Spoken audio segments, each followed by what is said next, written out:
Allez, on entame cette émission avec une question, une interrogation formulée par notamment des opposants au CNRD. C'est important de faire la mention à Bakar Condé.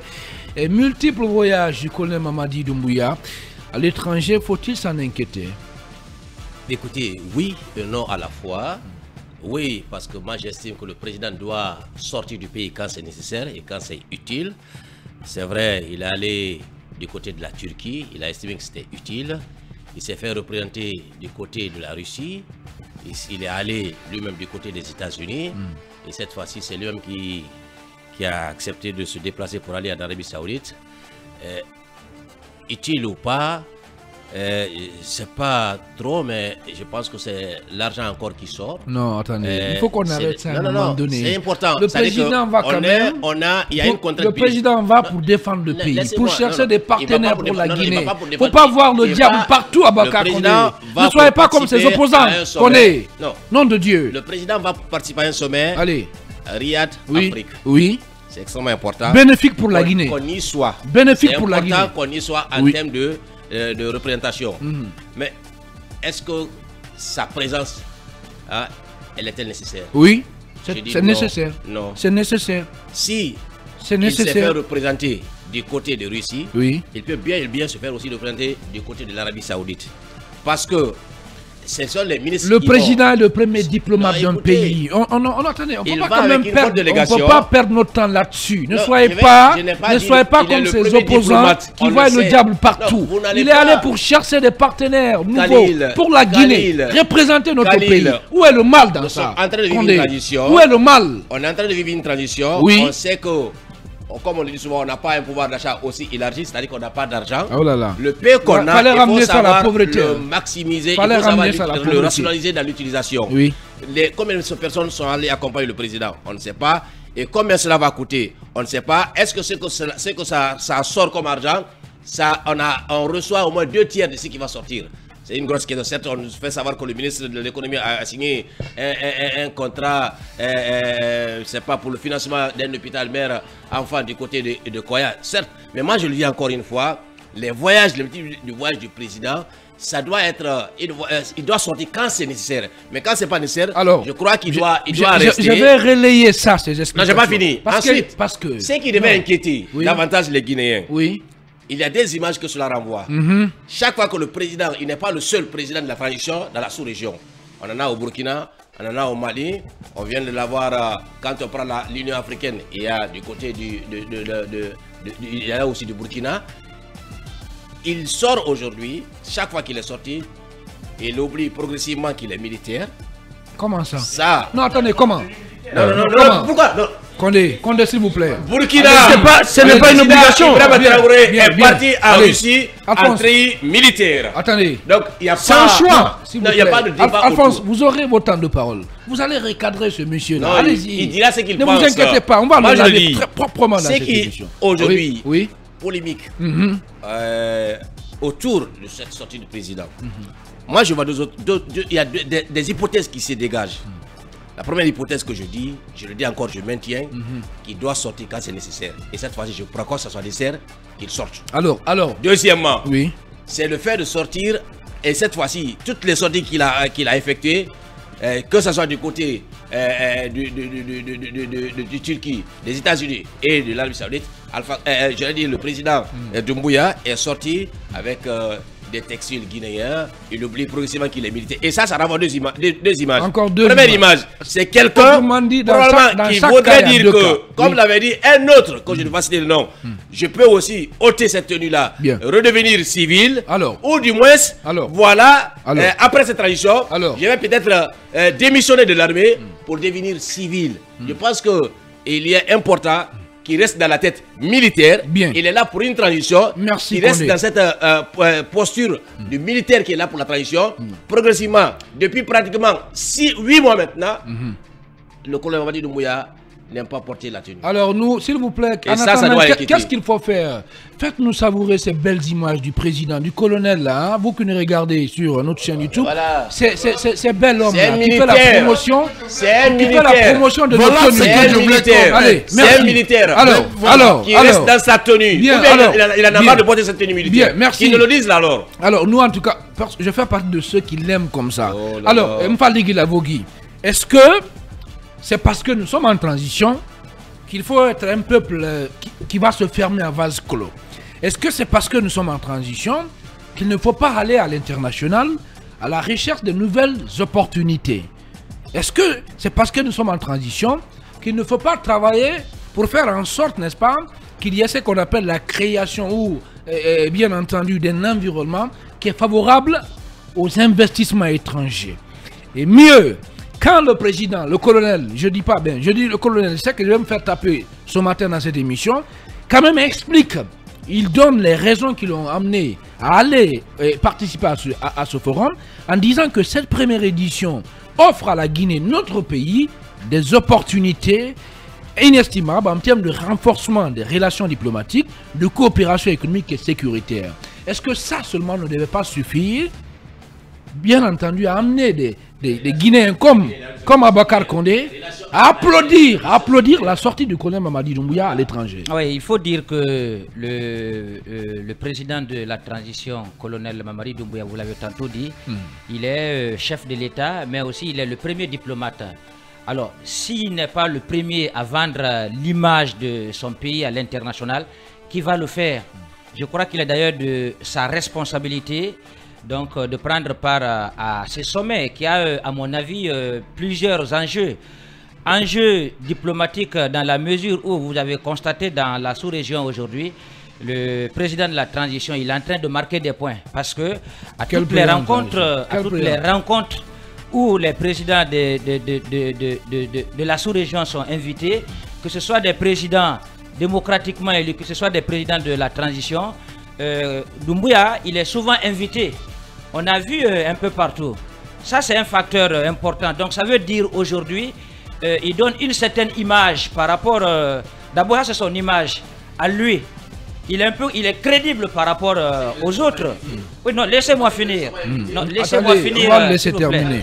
Oui, mais Fali, est-ce que ça, c'est un facteur important. Ça, c'est un facteur important. Laissez-moi aller au bout de mes idées. Allez-y. Ça, c'est un facteur, à mes yeux, ça, c'est un facteur important parce que ce ne sont pas à toutes les rencontres que les présidents des transitions de la sous-région sont conviés. Donc, à mon avis, déjà, il marque des points. Sur le plan diplomatique, quand vous prenez l'Arabie Saoudite et la Guinée, je crois que le président de la transition ne fait que marcher sur les pas de ses prédécesseurs.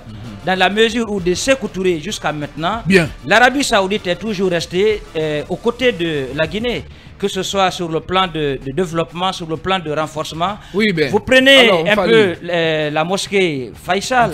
On comprend tout ça là, mais quelque part aussi, est-ce que vous ne partagez pas l'inquiétude de certains Guinéens comme Abakar Condé qui voient dans les multiples voyages du colonel Mamadi Doumbouya une espèce d'appétit, en tout cas grandissant. Non, il n'y a pas d'appétit. Il n'y a pas d'appétit. Nous connaissons le contexte actuel. Le fait souvent. Ibrahim Khalil. Le fait souvent. Les opposants peuvent par exemple. Qui ne voyagent pas en taille militaire. Les opposants peuvent par exemple dénoncer la lenteur du processus qui est en cours. Mais tout le monde sait aujourd'hui que la Guinée a quand même besoin de moyens. De moyens pour pouvoir mettre en œuvre les 10 étapes. Et on ne peut pas l'avoir aujourd'hui si le président de la transition ne se lève pas pour taper à toutes les portes. Donc aujourd'hui, moi je crois que d'ailleurs les opposants devraient se réjouir du fait que pendant cette période de transition, le pays n'est pas complètement isolé. Merci bien. Depuis que le colonel il est là, je pense qu'il prend part à certaines rencontres et des rencontres non des moindres. Parce qu'en Arabie Saoudite, il a signé un accord, un protocole d'accord de près de 75 millions de dollars. Et on apprend que ce fonds-là va être utilisé pour la construction d'un hôpital du côté de Koya. Donc il faut s'en réjouir. Je crois qu'aujourd'hui, le pays n'est pas isolé. et la diplomatie se porte comme un char. Bien, Ibrahim Sori Diallo, est-ce que c'est une analyse que vous partagez? Je ne partage pas totalement cette analyse de Fally, parce que moi d'ailleurs ces sorties du président de la transition m'inquiètent de plus en plus. Parce que vous savez, Alpha Condé, avant de faire son 3e mandat, il a d'abord lancé les dés, il a lancé des bases. Et aujourd'hui, nous sommes dans une transition qui dure déjà près de 2 ans. Et il n'y a aucune lisibilité sur cette transition, il faut le dire. Et aujourd'hui, l'attitude donc du colonel Mamadi Doumbouya laisse en tout cas laisse à désirer, parce qu'aujourd'hui, beaucoup d'observateurs pensent que le colonel président a pris goût du pouvoir, parce que de plus en plus, il commence à ôter la tenue lors des cérémonies officielles. Vous vous rappelez, lors de son déplacement du côté des États-Unis à la 78e Assemblée générale donc, des Nations Unies, et comment il était habillé, les gens avaient beaucoup plus tendance à mettre les images de sa tenue habillée donc en civil, plus que d'ailleurs, donc les gens avaient beaucoup fait, ça avait fait l'objet de beaucoup de commentaires sur les réseaux sociaux, et son discours aussi, vous vous rappelez, lors de cette rencontre, nullement le colonel président n'a évoqué donc la durée de la transition. Et dans le discours, il a d'ailleurs rejeté, il a critiqué donc la démocratie. Et ce qui m'inquiète de plus, c'est sa proximité aujourd'hui avec Paul Kagame. On sait quand même comment Paul Kagame est venu au pouvoir. Et il était militaire. Oui, mais est-ce que ça c'est pas non, laisse-moi terminer. Non, sa proximité, et aujourd'hui vous avez vu le pont de Kabele porte le nom de Paul Kagame.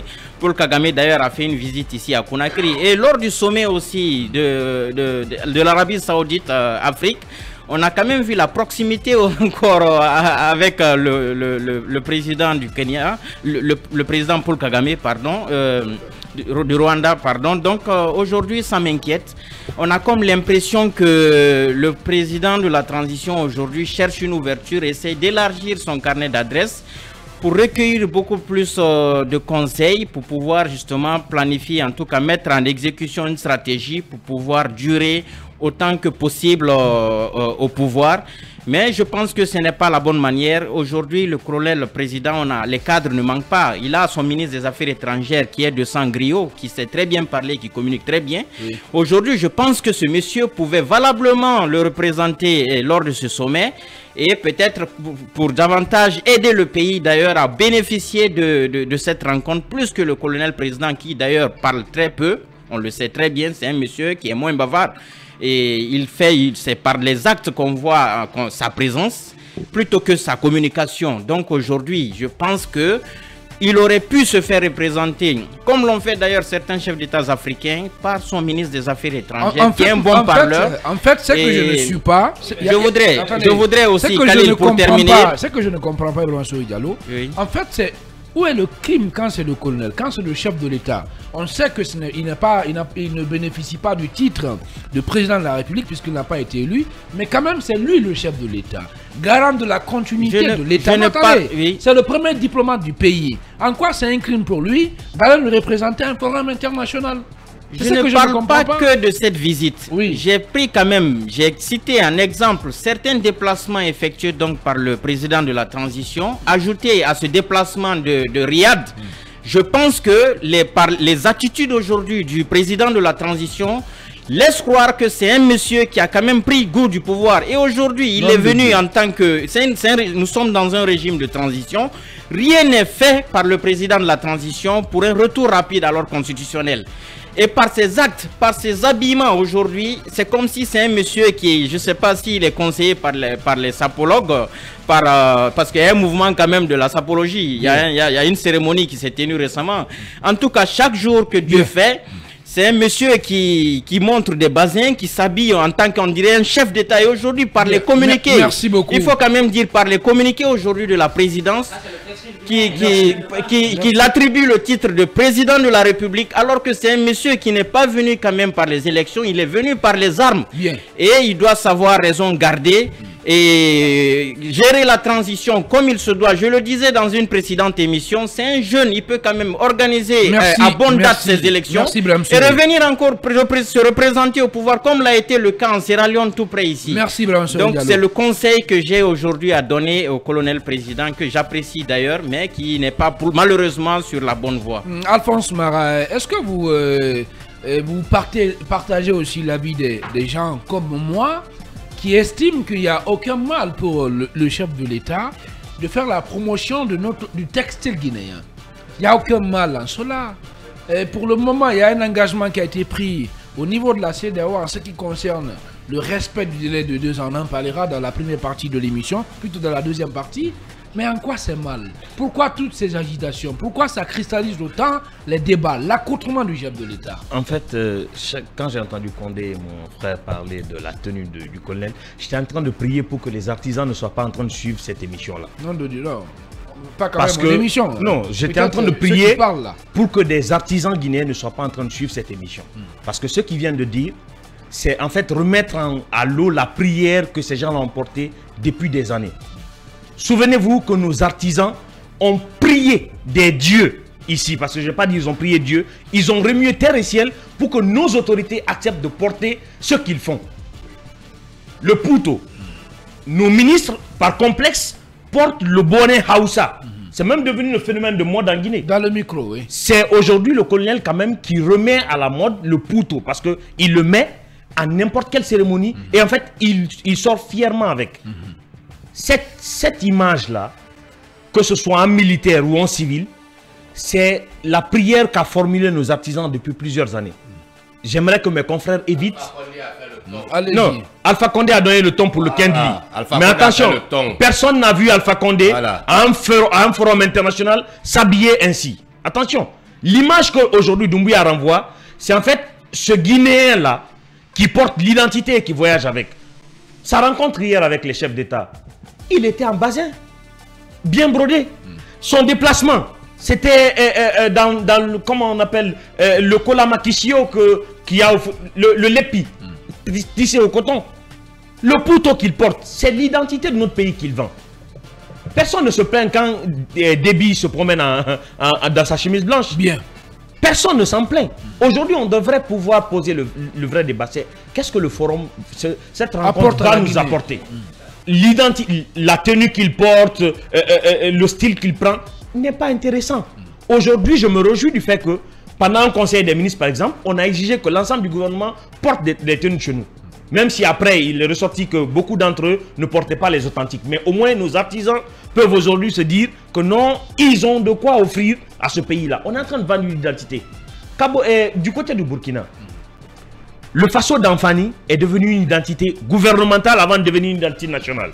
C'est l'État qui inspire. Mais sauf que sur la question en lien avec l'accoutrement, il faut un peu aussi relativiser les choses, comprendre l'inquiétude de certains, et de voir le colonel avoir beaucoup plus de goût à s'habiller en civil. Mais c'est pas forcément le problème, c'est pas forcément l'accoutrement. Khalil, attendez, Condé a cité un exemple. C'est important de faire la précision. Justement, le problème, c'est pas le fait de s'habiller en Kendeli ou bien c'est pas comment on appelle ça. C'est pas ça le problème. Le problème, c'est de faire pour le chef de l'État de s'habiller de façon récurrente en civil et d'aller prendre part à des sommets internationaux. Khalil, Condé exprimait ses inquiétudes quand il a mentionné le fait important qu'il se souvient d'un putschiste qui a menacé d'ôter la tenue pour se présenter. Le capitaine Dadis Kamara. Qui a vu Dadis habillé en accoutrement de chenou pour aller à des forums? Personne. Ça ne lui a pas ôté la volonté quand même d'ôter la tenue de se présenter. Doumbouya l'a dit, un engagement qu'il a tenu dans plusieurs de ses discours, il n'ira pas aux élections. Non, il n'ira pas aux élections. Je ne me souviens pas d'un discours de langue de Dadis où il prend le soin de dire qu'il ne sera pas candidat, il n'est pas intéressé. En fait, pour moi, ce débat-là, aujourd'hui, doit être mis de côté. Et nos préoccupations doivent être quoi? Ce forum nous rapporte quoi? Aujourd'hui, c'est l'occasion pour moi de féliciter le ministre des Affaires étrangères. C'est le forgeron. En fait, c'est le forgeron qui nous fait une belle œuvre, mais on regarde l'œuvre, on ne voit pas le forgeron. Aujourd'hui, le ministre des Affaires étrangères est en train de travailler sur une nouvelle politique qu'on appelle la diplomatie économique. Cette diplomatie économique pousse le président de la République ou exige au président de la République de se déplacer avec un quota d'hommes d'affaires guinéens qu'on va mettre en relation dans ces pays où on va pour des forums. Posez la question aux États-Unis, combien d'accords sont revenus? Combien d'opérateurs économiques ont bénéficié? Posez la question, combien d'opérateurs économiques ont voyagé avec le président sur Riyad? Je vous informe d'une chose. La Chine et l'Arabie Saoudite sont aujourd'hui les pays les plus pourvoyeurs de fonds vers l'Afrique. Mais en fait, ils ne sont pas regardants. Bien. Non, attends, ils sont moins exigeants, je suis d'accord. Ils ne sont pas regardants sur la question des droits de l'homme. Ils ne sont pas regardants sur la question de la démocratie. Mais posez-vous la question. Les États-Unis, premier pays vendeur de démocratie au monde, détient Guantanamo. La France, premier pays vendeur de droits de l'homme au monde, interdit la burqa. Vous voulez vraiment qu'on continue dans ce débat-là? Non. Aujourd'hui, on a besoin de fonds pour pouvoir sortir notre pays de certaines situations. Un pays ne se développe pas tout seul. On prend un président. Bien. Parce que la différence entre la représentativité d'un président et la présence d'un président, c'est le fait que le président est un symbole qui a plus de poids dans l'échiquier diplomatique que son représentant. On envoie le ministre des Affaires étrangères. À quel moment le ministre des Affaires... C'est-à-dire que sa présence peut avoir plus de résonance. Justement, non. Que celle d'un simple ministre. Aujourd'hui, il y a ce qu'on appelle la préséance. En matière de diplomatie, il y a la préséance. La préséance ne peut pas placer un ministre des Affaires étrangères qui est venu représenter son président au même rang qu'un président qui est présent.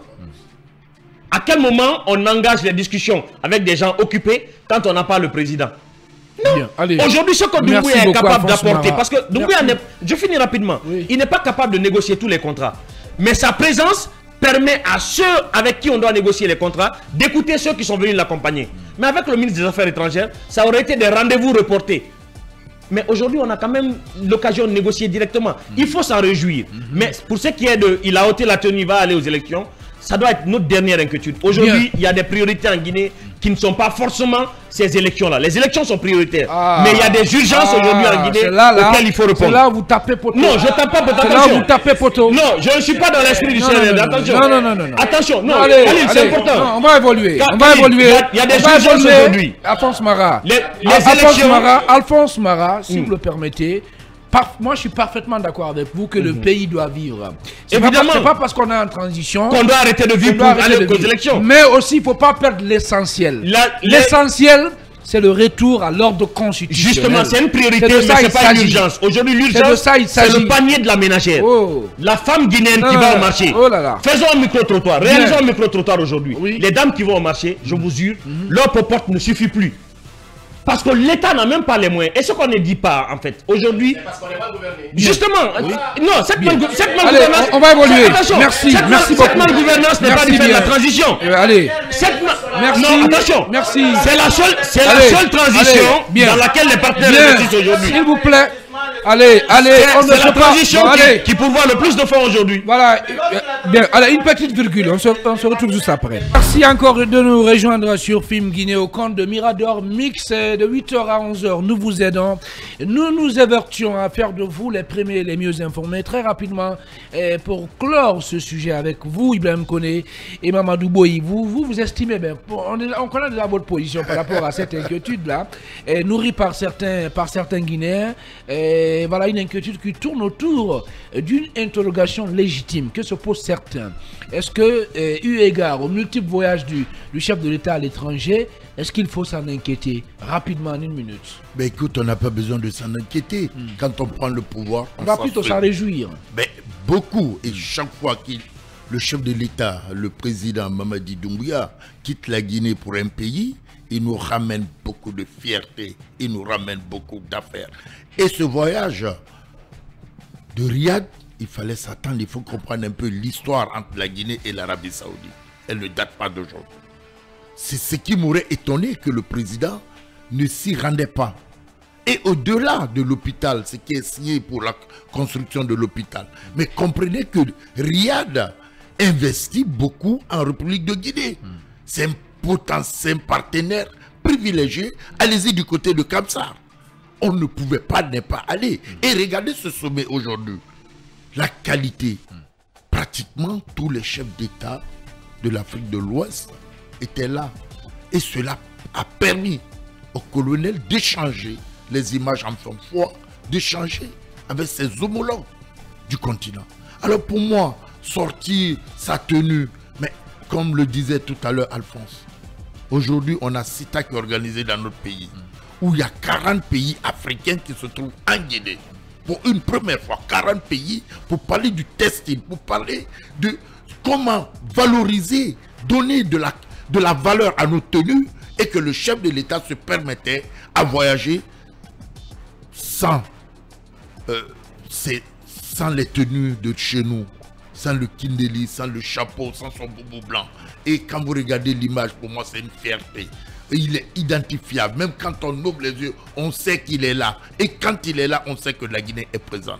Pour moi, ces qualités, il faut que chacun de nous essaie de s'en jouer. Bien. Au-delà de ça, quand on parle d'aller aux élections, mais l'homme a été clair. Aujourd'hui, on est en train de mettre les bouchées doubles pour monter les mécanismes, trouver les fonds et accomplir les 10 points avant d'aller aux élections. Sauf qu'il n'y a pas de lisibilité à ce niveau. Non, mais si, beaucoup. De transition, il n'y a pas de lisibilité. Écoutez, on a comme l'impression aujourd'hui que le souci... Je pense que vous n'allez pas nous faire avaler cette pilule-là, Ibrahim Koné. Et pourquoi? On a aujourd'hui, on le constate sur le terrain, dans tous les discours, il n'y a pas une volonté affichée en ce qui concerne l'organisation des élections dans ce pays. Pas du tout. Non. Regardez, allez-y aujourd'hui au ministère de la coopération. On est d'accord que voyager, c'est bon. C'est pour le développement. Mais sur ce point, invitez Madame Rose Pollard, qu'elle vous explique aujourd'hui. Qu'elle nous explique quoi? Le ministre de la décentralisation. Qu'elle nous explique quoi? Qu'est-ce qui a été fait? Mais aujourd'hui, tous les fonds qui sont en train de... À date, qu'est-ce qui a été fait, Ibrahim Koné? Qu'est-ce qui a été fait? Ravec a commencé. Ravec? Oui. Nom de Dieu. Non, attends. Non, mais attendez, quand même. Non, mais attends. Je vous offre cette tasse.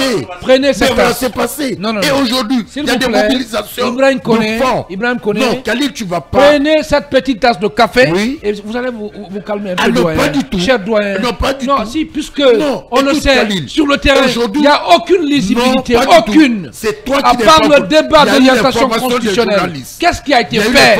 Qu'est-ce qui a été fait, Ibrahim Koné? Il y a eu l'implication des hommes de communication à Kindia, qui ont été formés par l'État guinéen. Peut-être on ne vit pas dans le même pays. Écoutez, on ne vit pas dans le même pays. Informez-vous. Et ce que je dis, c'est une réalité. Ça s'est passé du côté de Kindia.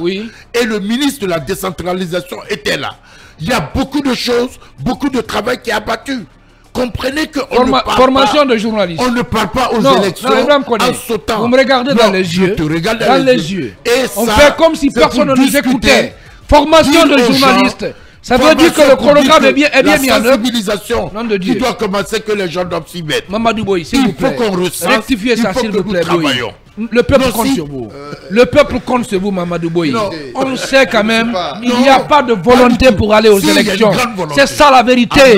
C'est bien. Si on doit applaudir le fait pour le colonel de s'habiller, disons, d'avoir une préférence pour le test guinéen, ou le fait pour lui de sortir, aller chercher des opportunités, mais il n'en demeure pas moins que sur le terrain, il n'y a pas d'acte concret en ce qui concerne l'organisation d'élections libres et transparentes. Qu'est-ce que tu appelles N'est-ce pas, Mamadou Boy? Allez-y. Je pense qu'aujourd'hui, n'est-ce pas? Oui, n'est-ce pas? Il est posé. Permettez, ce débat il est posé, mais sur le terrain, il y a certaines activités qui sous-tendent le retour à l'ordre constitutionnel qui sont déroulées. Il y a d'autres encore qui souffrent.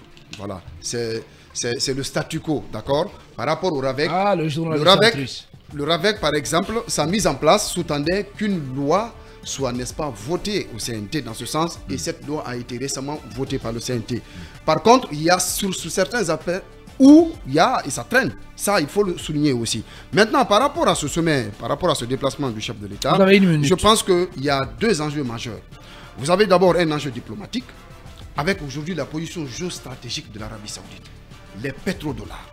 Aujourd'hui, l'Arabie Saoudite, c'est un royaume, c'est un pays aujourd'hui qui attire et qui est, n'est-ce pas, aujourd'hui considéré comme un partenaire qui peut, n'est-ce pas, drainer des investissements dans les pays.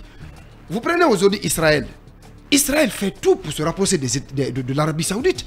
N'eût été cette attaque le 7 octobre dernier, mais une rencontre de grande envergure était prévue entre Benjamin Netanyahu mais aussi les autorités de l'Arabie Saoudite.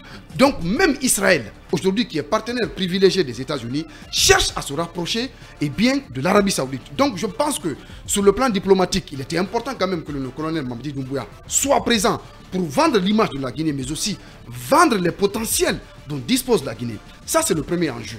L'autre enjeu, c'est l'enjeu économique. Vous avez vu aujourd'hui que l'Arabie Saoudite investit beaucoup plus en Guinée. C'est un partenaire privilégié. Au-delà de ça, il y a cette signature que le ministre des Finances a effectuée sur place en marge du forum portant sur cette enveloppe financière de 75 millions de dollars pour financer un hôpital du côté de Koya. Et vous savez, depuis quand même que ces autorités sont là, elles ont mis le focus sur les investissements publics, c'est-à-dire les routes, les transports, la santé. Et quand on parle de développement, le développement suppose quoi? Que vous et moi, dans nos véhicules, que nous ayons des routes, de bonnes routes, que lorsque nous sommes malades, que nous puissions bénéficier de soins de qualité. Bien.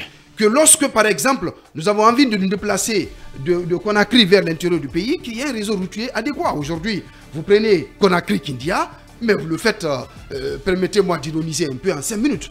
Parce que le réseau routier, en tout cas sur ce tronçon, il est là. Donc, il est quand même important aujourd'hui que le colonel Mamadi Doumbouya, lorsqu'il est nécessaire, qu'il se déplace lorsqu'il est nécessaire. Mais lorsqu'il n'est pas nécessaire, par exemple, il peut se faire représenter. Mais l'un dans l'autre, je pense que par rapport, par exemple, au débat, s'il veut rester au pouvoir ou pas, on va prendre le colonel au mot. Je pense qu'il a... Non, permettez. Il a dit, il a promis qu'il ne va pas se présenter. Merci, Mamadou Boy. Merci bien. Merci, Mamadou Boy. Je finis. Allez. Permettez-moi de terminer, s'il vous plaît. Allez, on va partir avec la publicité. Je termine. Bien entendu. Mamadi Doumbouya, on va le prendre au mot. On a des obligations commerciales. Il a dit qu'il ne va pas se présenter jusqu'à preuve du contraire. Merci beaucoup, Mamadou Boy. Merci bien. On en parlera si tout va bien. Pendant qu'il est 8h passé de 52 minutes ici à Conakry, en temps universel. Et très rapidement, on va s'acquitter de nos obligations commerciales derrière. Et Naré Info sur Film Guinée, on revient juste après. Et pour poursuivre cette émission, en attendant, continuer de commenter tous les sujets d'actualité prévus au menu, eh bien, nous, on va se faire le devoir et de les relayer juste après la pause. On se retrouve dans un instant.